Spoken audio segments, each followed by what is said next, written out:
Bismillahirrahmanirrahim. Assalamualaikum warahmatullahi wabarakatuh.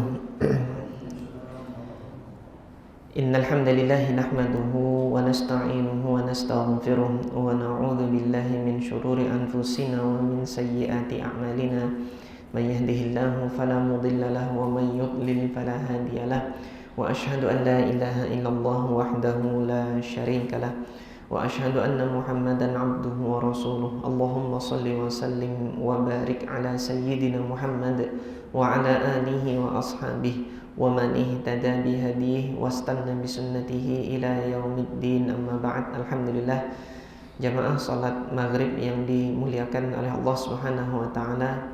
Sebelumnya di pekan yang lalu kita telah memulai pembacaan bab yang baru, yaitu bab al-iqtisad fit ta'ah, bab tentang tengah-tengah dalam melakukan ketaatan kepada Allah Subhanahu wa taala.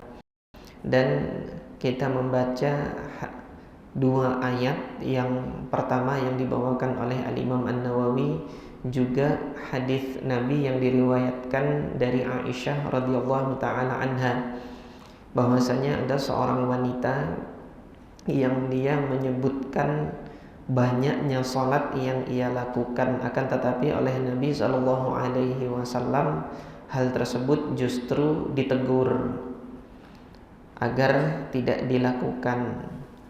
Nah, sebagaimana kemarin sudah kita baca, Ibunda Aisyah radhiyallahu taala anha meriwayatkan bahwasanya ketika Nabi datang, dakhala 'alaiha wa 'indaha imra'atun. Jadi Nabi datang dan kemudian bersama dengan Ibunda Aisyah itu ada seorang wanita. Di redaksi riwayat ini tidak disebutkan namanya, akan tetapi di dalam riwayatnya Al-Imam Muslim disebutkan bahwasanya namanya Haula bintu Tuwait, salah seorang sahabat Nabi, sahabiyah wanita, yaitu sahabat wanita yang dia seringkali datang berkunjung, kemudian bercengkrama, berbicara dengan Ibunda Aisyah radhiyallahu taala anha. Kemudian Nabi menanyakan, man hadhihi, siapa ini yang bersama dengan engkau? Qalat hadhihi fulanah tanquru min salatiha. Ini beliau adalah fulanah. Nah, di riwayat muttafaq alaih ini, ketika dikatakan fulanah, ini kan konteks hadisnya ini sedang menyebutkan perkara atau perbuatan yang keliru dilakukan oleh seorang hamba.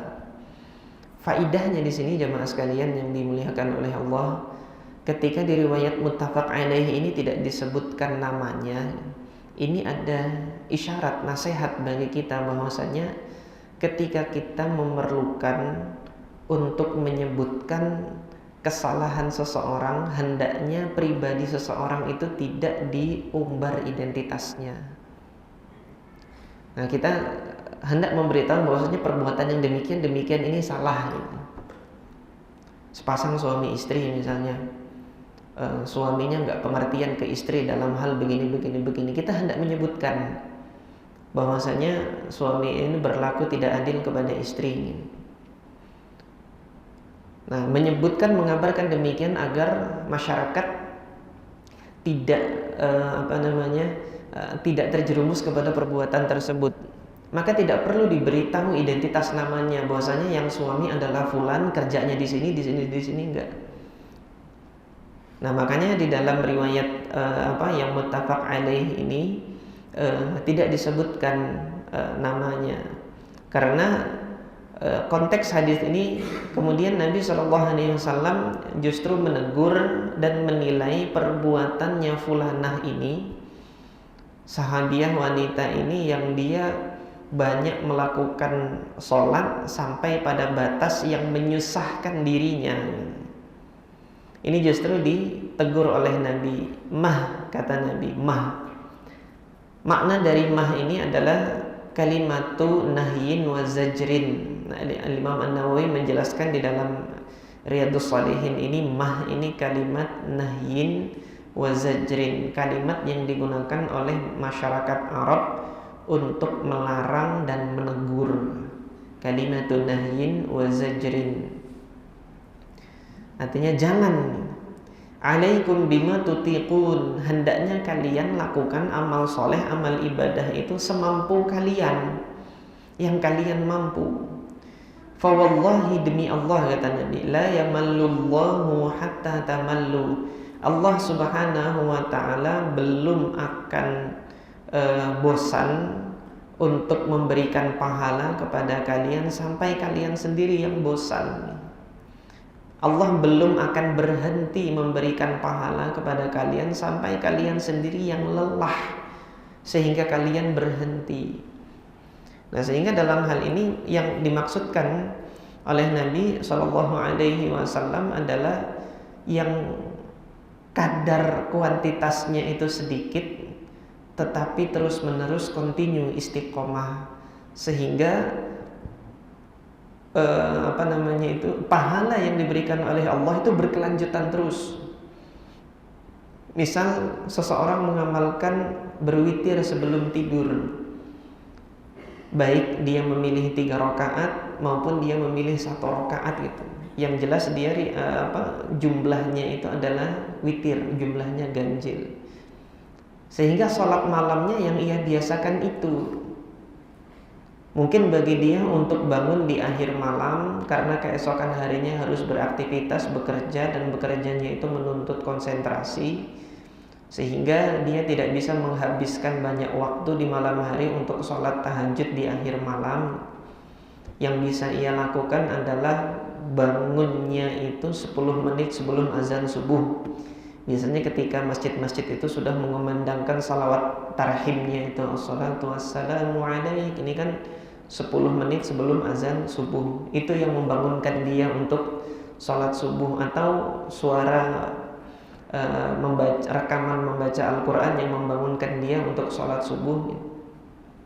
Sehingga sedikit sekali waktu dia untuk sholat malam, sehingga dia tidak memperbanyak sholat malamnya secara kuantitas, karena keesokan paginya memerlukan tenaga untuk beraktivitas seharian, misalnya demikian. Dan dia memilih amal solehnya adalah berwitir sebelum tidur.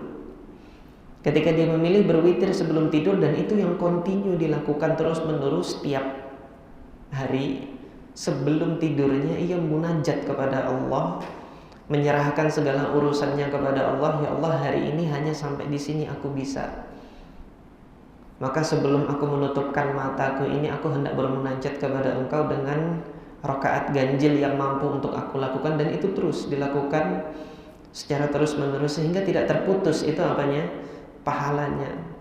Ketimbang nanti ketika seorang muslim mendapatkan misalnya keutamaan melakukan amal soleh gitu, udah 1 malam kemudian dia melakukan sholat malamnya itu membaca 1 juz habis gitu kan, menghabiskan beberapa jam untuk menamatkan Al-Quran 1 juz dan ia baca di dalam sholatnya. Alhamdulillah, ini suatu kebaikan. Tapi ketika tidak dibiasakan, akhirnya besok lelah kalau yang dilakukan seperti ini, akhirnya ditinggalkan sholat malamnya. Nah, yang demikian ini yang tadi disebutkan oleh Nabi, hatta tamallu, kalian sendiri yang lelah, kalian sendiri yang bosan. Maka Allah Subhanahu wa taala juga berhenti untuk memberikan pahalanya ketika seseorang itu berhenti.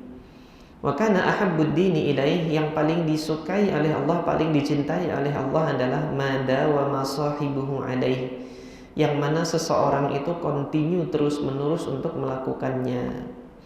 Al-Imam An-Nawawi dalam kesempatan ini menjelaskan makna la yamallullah, Allah Subhanahu wa taala belum akan bosan, jadi belum akan berhenti untuk memberikan pahala.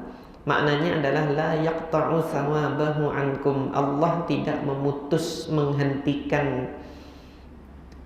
pahalanya bagi kalian, wa jazaa'a a'malikum. Jadi Allah belum akan berhenti untuk memberikan pahalanya kepada kalian sampai kalian berhenti, kalian sendiri yang berhenti, sampai kalian sendiri yang berhenti untuk melakukan amal-amal soleh tersebut. wa yu'amilukum mu'amalatal mali, sehingga Allah Subhanahu wa taala memperlakukan kalian sebagaimana memperlakukan orang yang sudah lelah, orang yang sudah penat, orang yang sudah bosan sehingga ia berhenti. Wa yu'amilukum mu'amalatal mali hatta tamallu fatatruku, sehingga kalian kemudian meninggalkan amal soleh tersebut, waliyadzubillah. Maka dijelaskan oleh Imam Nawawi, fayanbaghi lakum, maka hendaknya kalian an ta'khudhu ma tutiquna ad-dawam, kalian ambil yang sekiranya kalian bisa continue. Kalian ambil amal soleh itu yang sekiranya kalian bisa terus-menerus melakukannya. Ma tutiquna ad-dawama alaihi, ambil amalan-amalan yang sekiranya itu bisa dilakukan terus-menerus meskipun dia sedikit. Liyaduma thawabuhu lakum, agar thawab atau pahalanya itu terus juga berlanjut, continue. Wa fadluhu alaikum, dan keutamaannya itu juga terus menerus, tidak terputus. Ini makna dari hadis ini yang dijelaskan oleh Al-Imam An-Nawawi rahimahullah. Dan Allah Subhanahu wa taala dalam hadis ini sudah ditegaskan lebih mencintai yang terus menerus daripada yang banyak tapi nanti kemudian berhenti, waliyadzubillah. Nah, adapun hadis yang selanjutnya lebih ditegaskan lagi bahwasanya terlarang melakukan amal soleh yang berlebih-lebihan sehingga ada hak-hak yang lain yang tidak ditunaikan, hak-hak diri yang tidak ditunaikan. Diriwayatkan dari Anas ibn Malik radhiyallahu taala anhu. Ini hadis yang kedua, wa an Anasin radhiyallahu an. Diriwayatkan dari Anas bin Malik radhiyallahu an, beliau mengatakan, jaa thalathatu rahtin, ada 3 orang yang datang, ila buyuti azwajin nabiyyi sallallahu alaihi wasallam, mendatangi rumah-rumah istri Nabi sallallahu alaihi wasallam. Untuk apa? Yas'aluna an ibadatin nabi, mereka menanyakan bagaimana ibadahnya Nabi ketika di rumah. Nah, kan yang diketahui oleh para sahabat yang bukan keluarga Nabi, mereka mengetahui ibadah Nabi di masjid. Selesai beribadah di masjid, kemudian menutup dengan sholat sunnah, Nabi pulang. Ini yang diperhatikan oleh para sahabat. Nah, yang di rumahnya ini kan tidak banyak yang mengetahui Nabi ngapain aja gitu, ketika di rumah. Maka bertanyalah kepada keluarga Nabi yang membersamai Nabi kesehariannya di rumah, yaitu para istri Nabi. Ini yang mereka datangi untuk menanyakan. Falamma ukhbiru, ketika sudah dikabarkan kepada mereka, ka'annahum taqalluha, seakan-akan mereka kemudian menganggapnya itu sedikit. Menganggapnya sedikit, artinya yang mereka lakukan masih sedikit jika dibandingkan dengan apa yang dilakukan oleh Rasulullah sallallahu alaihi wasallam. Wa qalu, kemudian mereka mengatakan, aina nahnu minan nabi, kami ini kalau dibandingkan dengan Nabi di posisi yang mana gitu. Qad ghufira lahu ma taqaddama min dhanbihi wa ma ta'akhkhar. Rasulullah sallallahu alaihi wasallam itu sudah diampuni dosanya itu, baik yang telah lalu maupun yang akan datang. Ini yang dinamakan maksum, terjaga. Rasulullah terjaga dari dosa, namun tidak terjaga dari ketergelinciran. Kalau ketergelinciran, Allah Subhanahu wa taala jadikan Nabi SAW tergelincir pada beberapa kekeliruan sehingga Allah Subhanahu wa taala sendiri yang menegur Nabi SAW. Ini salah satunya di dalam Al-Quran ketika surah Abasa itu turun. Ini pada saat periode Makkah, periode dakwah Makkah, ketika Nabi SAW mendakwahi petinggi-petinggi Quraisy. Kemudian datang seseorang yang buta, hendak meminta kepada Nabi untuk diajarkan. Dan kemudian Nabi bermuka masam terhadap sahabat yang buta ini, yaitu Abdullah ibn Ummi Maktum radhiyallahu taala anhu. Maka Allah turunkan surah Abasa ini untuk menegur Nabi SAW.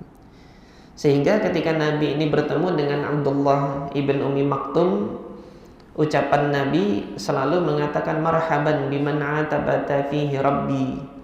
Selamat datang bagi seseorang yang Allah Subhanahu wa taala telah menegurku dengannya. Nah, kemudian kekeliruan yang lain ketika Nabi SAW hendak memenuhi keridhaan istri-istrinya untuk tidak minum madu. Karena ketika Nabi minum madu di salah satu dari rumah istrinya, yaitu Zainab bintu Jahash, menjadikan istri-istri yang lain cemburu, terkhusus dalam hal ini Ibunda Aisyah dengan Ibunda Hafsah pada saat itu, sehingga keduanya melakukan hilah atau cara agar Nabi SAW mengaku bahwasanya beliau itu meminum madu. Sehingga kemudian Nabi menyatakan kepada kedua istrinya tadi, yaitu Aisyah dan Hafsah, bahwasanya aku tidak akan lagi meminumnya. Maka Allah tegur Nabi Muhammad di surah At-Tahrim, ya ayyuhan nabiyyu lima tuharrimu ma ahallallahu lak tabtaghi mardata azwajik. Wahai Nabi, kenapa engkau mengharamkan yang telah Allah halalkan hanya hendak memenuhi keridhaan istri Anda? Nah, ini kekeliruan, ketergelinciran yang dilakukan oleh Nabi. Allah langsung tegur. Inilah yang menjadikan Nabi terpelihara dari dosa maksum. Adapun dari kekeliruan, kesalahan, ketergelinciran, Allah Subhanahu wa taala jadikan, namun Allah sendiri yang langsung menegur Nabi SAW. Kemudian ketika ini yang dikatakan oleh ketiga orang sahabat tadi, maka mereka berazam untuk melakukan amalan yang lebih banyak daripada yang telah dilakukan oleh Nabi SAW. Yang pertama mengatakan, qala ahaduhum amma adapun saya fa usalli laila abadan, saya akan sholat malam seterusnya, jadi tidak akan tidur. Dia berazam, berkeinginan kuat akan sholat malam dan tidak tidur. Wa qala al-akharu, kemudian yang lain mengatakan, wa ana asumud dahra wa la uftir, saya akan puasa sepanjang masa dan saya tidak akan iftar, saya tidak akan berbuka. Kemudian yang ketiga mengatakan, wa ana a'tazilun nisaa fala atazawwaju abadan, adapun saya akan menghindari wanita dan saya tidak akan menikah selamanya, seterusnya. Faja'a Rasulullah sallallahu alaihi wasallam ilaihim, maka Rasulullah datang menemui mereka bertiga ini. Faqal, Nabi mengatakan, antumul ladzina qultum kadza wa kadza, apakah kalian yang telah mengatakan demikian dan demikian, artinya tidak begini, akan beribadah begini dan akan beribadah begini. Yang mana ketiganya ini berazam akan beribadah dan memutuskan diri dari kenikmatan dunia itu sepenuhnya. putus sama sekali dari kenikmatan dunia dan hanya memfokuskan untuk ibadah. Maka Nabi mengatakan, ama wallahi inni la akhsyakum, demi Allah aku adalah orang yang paling takut kepada Allah di antara kalian. Inni la akhsyakum lillahi, sungguh aku adalah orang yang paling takut kepada Allah di antara kalian. Wa atqakum lahu, dan aku adalah orang yang paling bertakwa kepada Allah di antara kalian.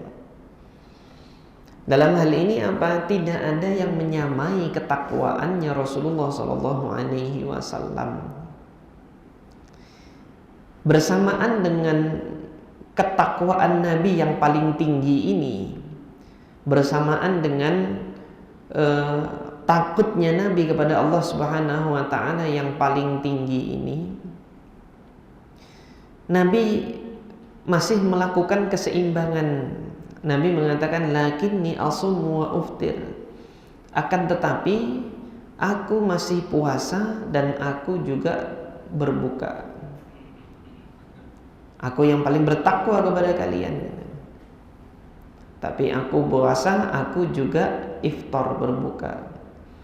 Wa usalli wa arqud, aku sholat dan aku juga tidur. Jadi kalau ada orang yang nanti berazam mau sholat sepanjang malam tidak tidur, cara bertakwa yang demikian ini justru bukan ketakwaan. Ini bukan cara bertakwa kepada Allah yang demikian ini. Karena cara bertakwanya Nabi sholat ya juga tidur gitu. Wa atazawwajun nisa, dan aku pun juga menikahi wanita. Dan aku juga menikahi wanita. Artinya ketika ada seorang muslim berazam untuk beribadah dan memutuskan diri dari kenikmatan dunia untuk tidak menikah, ini bukan cara Islam. Ini bukan caranya Nabi Muhammad SAW. Faman raghiba an sunnati, barang siapa yang raghiba an, makna raghiba an ini membenci, tidak senang. Yang tidak senang, faman raghiba an sunnati, dia tidak senang dengan sunnahku, falaysa minni, maka dia bukan bagian dari umatku. Al-hadits muttafaqun alaih. Nah, jamaah sekalian yang dimuliakan oleh Allah Subhanahu wa taala, sunnah di dalam hadis ini maknanya itu adalah ajaran. Jadi ajarannya Nabi SAW. Sunnah dalam hadis ini tidak dimaknai dengan makna yang seringkali dimengerti oleh sebagian kaum muslimin, bahwasanya sunnah itu adalah perkara yang apabila dilaksanakan berpahala dan apabila ditinggalkan dia tidak berdosa. Bukan ini makna sunnah yang dimaksud dalam hadis ini. Nah, pada kesempatan ini perlu saya sampaikan bahwasanya terminologi sunnah atau istilah sunnah ini digunakan di berbagai ruang lingkup kajian yang berbeda, yang mana masing-masing ruang lingkup kajian ini ketika menggunakan istilah sunnah, maka diinginkan di balik istilah tersebut makna yang berbeda dengan yang lain.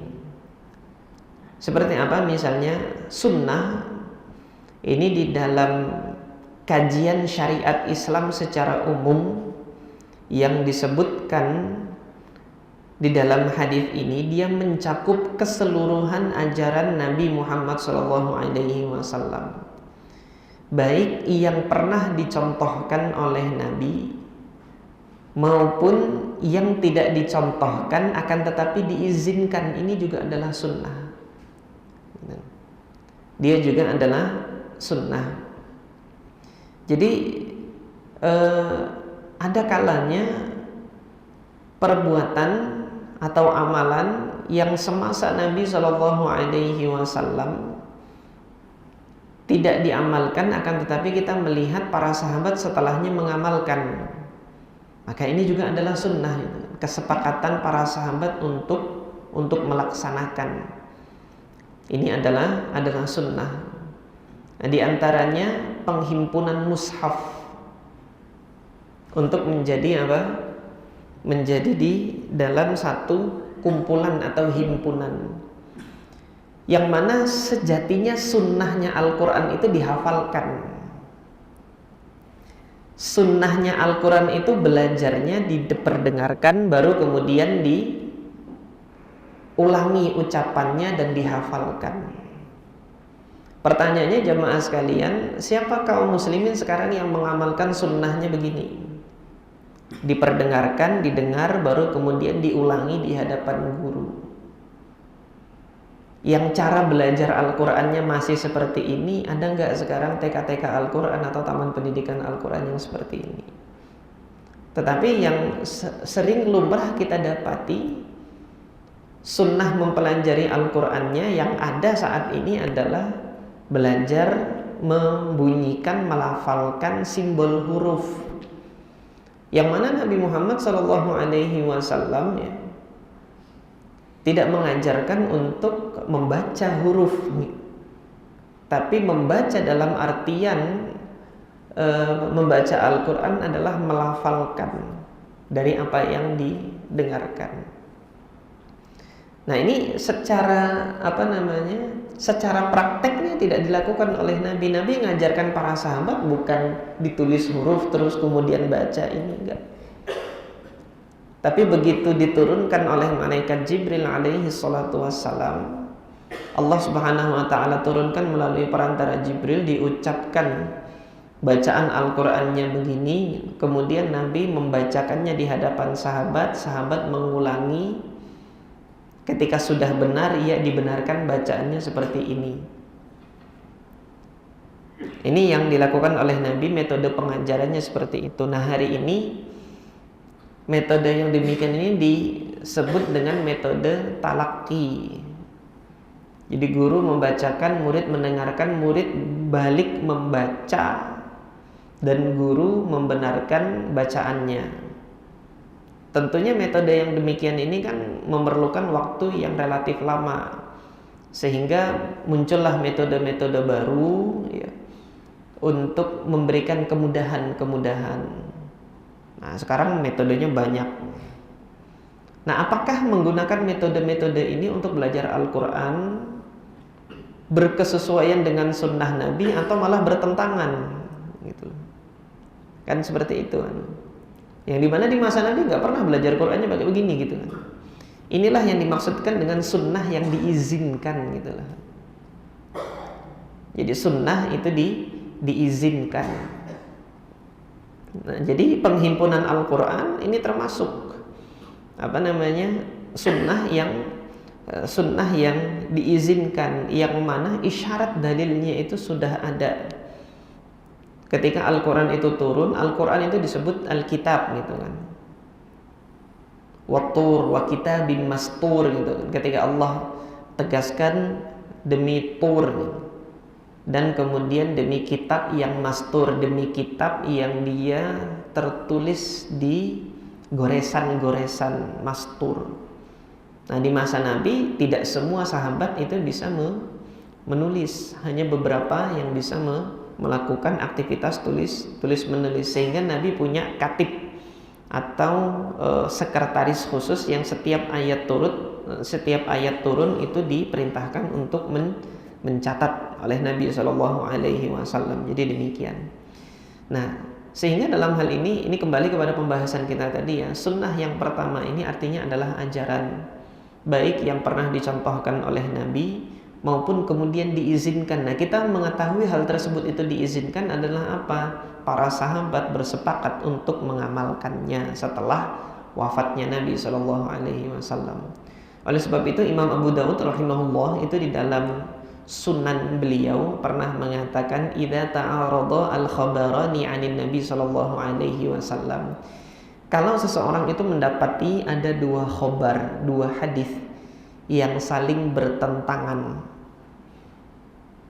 yang sekiranya ini kalau mengamalkan satu berarti telah meninggalkan yang lain, dan dua-duanya dianggap hadis Nabi gitu kan. Maka apa yang dilakukan? Nuzira ila ma amila bihi ashabuhu ba'dah. Maka hendaknya dilihat yang diamalkan oleh sahabat Nabi itu setelah Nabi wafat yang mana, maka itulah yang sunnah. Sementara yang tidak diamalkan ini nanti yang dianggap mansuh, sudah tidak diamalkan lagi. Nah, jadi demikian. Nah, di antara yang diamalkan oleh para sahabat Nabi setelah wafatnya Nabi Shallallahu Alaihi Wasallam, ini saya sampaikan contohnya nih.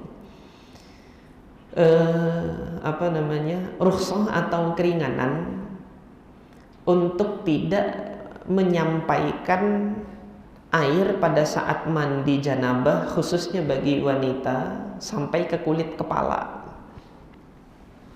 Artinya kulit kepala nggak nyampe karena tertutup rambut. Nah, ini sebagian sahabat Nabi pernah mengajarkan bahwasanya para wanita yang mandi haid, mandi junub, hendaknya mengurai ikatan rambutnya itu agar air ini menyeluruh sampai ke bagian kulit-kulit kepala ini. Nah, yang melakukan demikian itu ada seorang sahabat Nabi yang masih muda, yaitu Abdullah ibn Amr ibn al-As. Beliau memerintahkan para wanita itu kalau mandi junub dan mandi haid untuk melepas ikatan rambutnya itu bagi yang mengikat rambutnya. Hal ini kemudian sampai kepada Ibunda Aisyah radhiyallahu taala anha. Hadisnya ada di dalam Sahih Muslim. Ketika sampai berita ini kepada Ibunda Aisyah radhiyallahu anha, apa kata Ibunda Aisyah? Ya ajaban libni Amrin hadza. Kok hebat betul ya nih Abdullah bin Amr ini, sungguh menakjubkan perkaranya Ibnu Amr ini gitu. Ya'murun nisaa an yanqutna adfarahunna idza tasalna lil janabah. Telah memerintahkan kaum wanita ini untuk melepas ikatan rambutnya ini untuk mandi janabah. Laqad kuntu aghtasilu, sebelum itu kemudian Ibunda Aisyah mengatakan afala ya'muruhunna ayyahliqna ru'usahunna. Kenapa kok enggak sekalian perintahkan aja digundul kepalanya itu gitu. Artinya gemes Ibunda Aisyah ini kok fatwa sampai begini gitu loh. Nah, dalam hal ini kan kalau kita bandingkan, Abdullah bin Amr bin As ini kan baru berislam itu bersama dengan ayahnya setelah perjanjian Hudaybiyah gitu kan. Setelah tahun perjanjian Hudaybiyah terjadi di bulan Zulhijjah tahun ke-6 Hijriyah. Nah, kebersamaannya dengan Nabi itu dimulai dari tahun ke-7 Hijriyah. Sementara Ibunda Aisyah itu membersamai Nabi itu sejak hijrahnya Nabi. Dinikahi oleh Nabi kan 3 tahun sebelum hijrahnya Nabi, akan tetapi belum boleh bersama karena usianya yang masih muda pada saat itu 6 tahun. Baru kemudian membersamai Nabi, berumah tangga bersama dengan Nabi itu setelah Nabi hijrah. Sehingga mandi haidnya Ibunda Aisyah itu kan yang mengawasi Rasulullah langsung. Gimana benernya mandinya, nggak benernya mandinya itu Rasulullah yang. Sehingga dalam hal ini ketika Ibunda Aisyah mendapati ada yang memfatwakan kalau mandi junub harus begini gitu loh, sampai kepada Ibunda Aisyah gitu. Terus kemudian beliau mengatakan kok nggak sekalian aja suruh botakin kepalanya, kalau memang air itu harus sampai ke kulit kepala gitu, cukur gundul rambutnya gitu, daripada nghalang-halangin gitu. Laqad kuntu aghtasilu ana, saya ini gitu, Artinya laqad kuntu, sungguh aku telah mandi bersama dengan Nabi sallallahu alaihi wasallam. Aku mandi ini bersama dengan Nabi sallallahu alaihi wasallam. Fala azidu an ukhti ala ra'si thalatha hasayat. Saya tidak lebih melakukan dari hanya mengguyurkan air 3 kali ke atas kepala. Ini nggak dilepas ini ya. Apa kepangan atau ikatan rambutnya beliau itu nggak dilepas, hanya diguyurkan 3 kali sudah cukup. Amma ana fala azidu, adapun saya tidak melakukan lebih dari hanya sekedar mengguyurkan 3 kali saja ke atas. Kalau tidak lebih, jadi nggak ngapa-ngapain, gitulah. Nggak lebih dari itu, sudah diguyurkan 3 kali cukup, dan itu mandinya sudah sah. Ini yang diajarkan oleh Bunda Aisyah radhiyallahu taala anha, ini dalam Sahih Muslim demikian. Artinya ada sesuatu yang kemudian diluruskan oleh Ibunda Aisyah, sunnahnya itu begini, mudahnya itu begini. Nah, kemudian di dalam bidang kajian lain, sunnah tadi yang saya singgung maknanya adalah perkara yang dilakukan berpahala, namun kalau ditinggalkan ia tidak berdosa. Ini terminologinya ulama usul fikih. Ini istilahnya ulama usul fikih dalam bidang kajian mereka. Jadi mereka, ulama usul fikih itu membagi hukum itu secara umum kepada 2. Hukum yang diperintahkan dan hukum yang dilarang.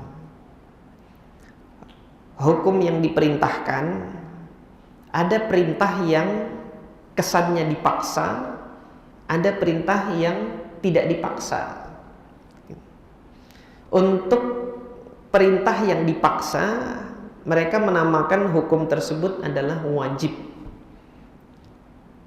Sebagian ulama menyebutkan fardu atau wajib. Nah, dalam mazhab Imam Abu Hanifah, fardun dengan wajib ini ada bedanya. Kalau fardu itu dalilnya itu udah tegas. Tapi kalau wajib itu dalilnya masih ada kemungkinan-kemungkinan. Nah, ini dalam mazhab Imam Abu Hanifah perlu dibedakan. Jadi tidak semua yang dikatakan Imam Abu Hanifah wajib itu wajib, yang meninggalkannya berdosa, tidak. Makanya di dalam mazhab Imam Abu Hanifah salat witir itu wajib.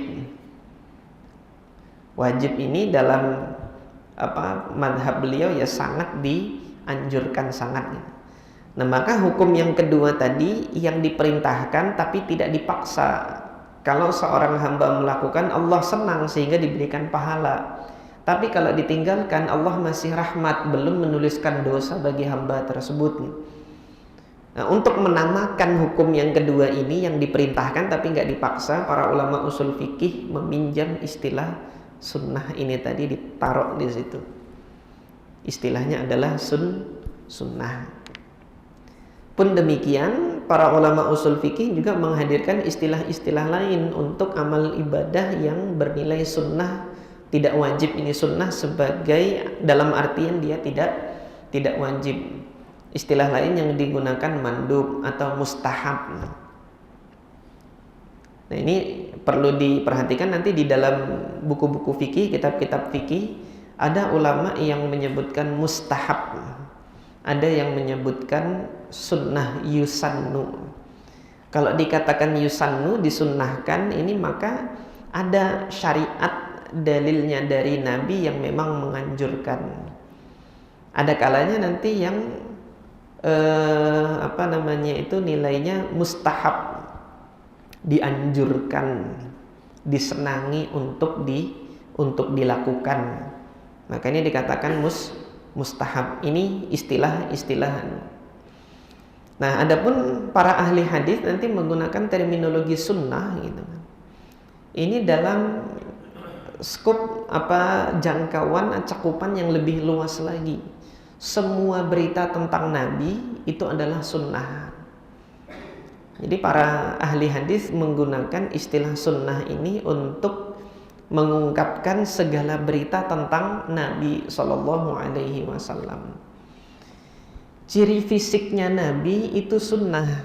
Para ahli hadis itu menyebutkannya sunnah jibillah.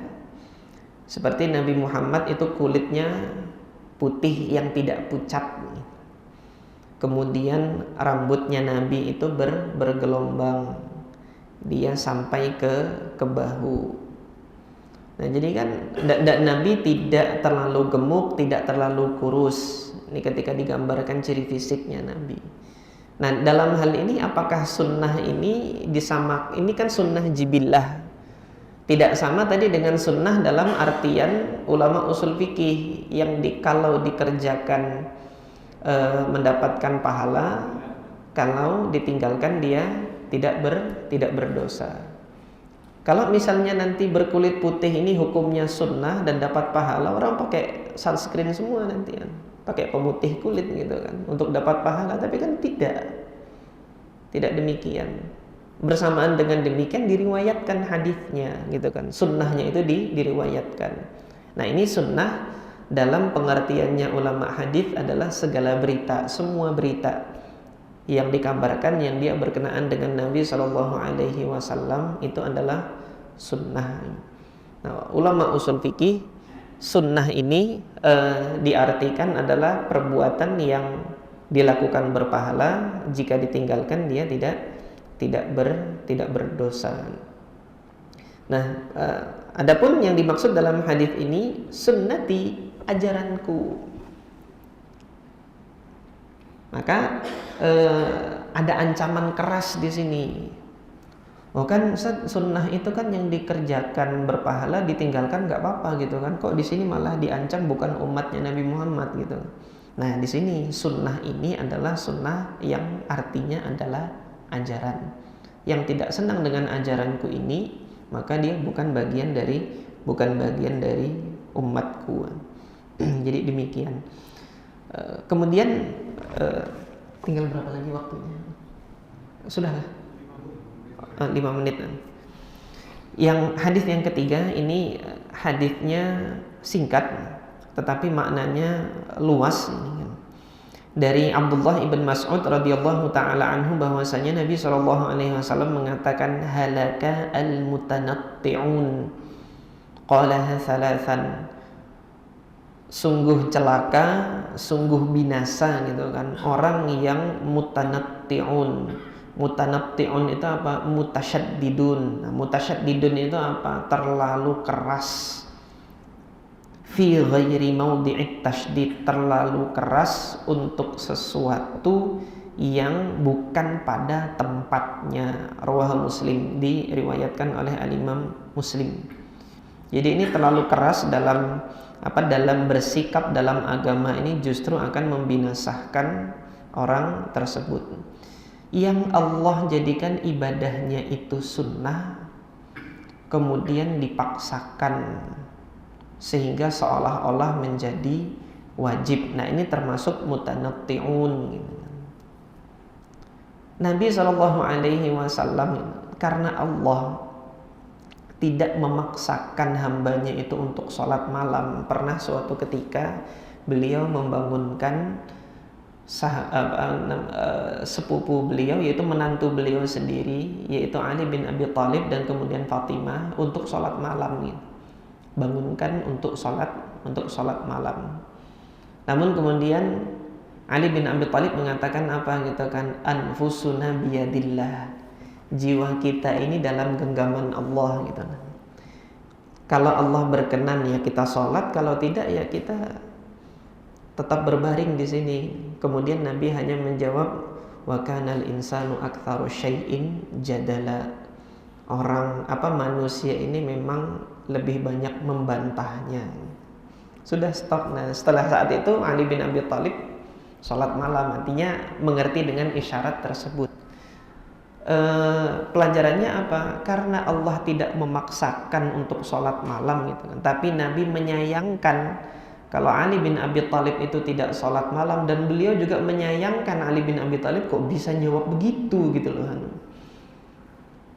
Sehingga dikutip ayat tersebut, wa kanal insanu aktsaru syai'in jadala, memang manusia ini lebih banyak, lebih sering membantah.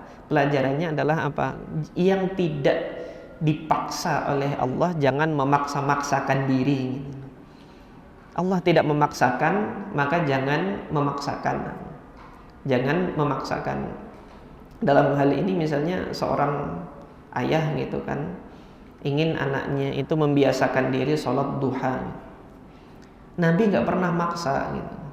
Maka dalam pendidikan, maka lakukan saja, dianjurkan gitu loh. Ayah menganjurkan, ayo nak gitu.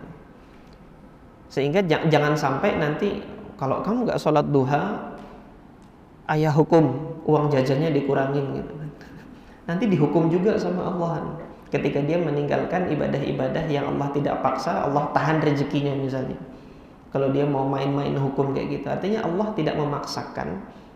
Maka jangan pula nanti dalam mendidik keluarga atau apa memaksa-maksakan. Ini makna dari halaka al-mutanatti'un. Insyaallah nanti di pekan yang akan datang akan kita lanjutkan lagi pembahasan mengenai halaka al-mutanatti'un, yang terlalu keras, terlalu saklek dalam beragama ini justru akan binasa. Demikian yang dapat kami sampaikan pada kesempatan kali ini, mudah-mudahan bermanfaat. Aqulu qawli hadza wa astaghfirullah li wa lakum. Subhanakallahumma rabbana wa bihamdika asyhadu an la ilaha illa anta astaghfiruka wa atubu ilaik. Assalamualaikum warahmatullahi wabarakatuh.